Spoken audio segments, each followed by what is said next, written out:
Aytay sözünü eşidəndə ruhlanır, Azərbaycanın bayrağını hiss edir. Bu günləri bildiyiniz kimi İslam oyunlarında qazandığımız böyük uğur qələbə 4 idmançıdan 3 medal aldığımız, biri ikinci yer, ikisi üçüncü yer. Ancaq bu günlərdə bildiyiniz kimi Avropa çempionatında Yunanistan'da idmançılarımız qələbə uğrunda mübarizə aparırlar. Artıq demək olar ki 5-6 medal qazanılıb və final oyunlarına çıxanda var. Bu uğuru, bu qələbəni biz vətənimiz üçün, bayrağımız üçün, millətimiz üçün edirik. Özüm idmançı olmuşam.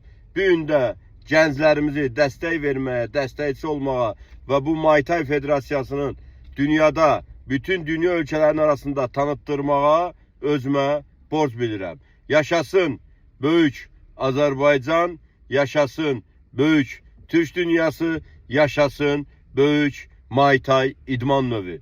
Biz idmanımızla fəxr edirik, qürur duyuruq və inanıram ki Muay Thai idman növü Azərbaycanda bir daha necə çox geniş şahalanıbsa, bundan da çox genişlənəcək.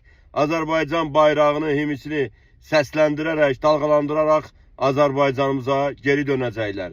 Buradan Avropa çempionatında olan, Yunanistan'da olan gənclərimizi salamlayıram və onları hər zaman olduğu kimi dəstəkləyirik. Dəstəkləyirik ki Azərbaycan bayrağı göylərdə dalğalansın. Yaşa Azərbaycan.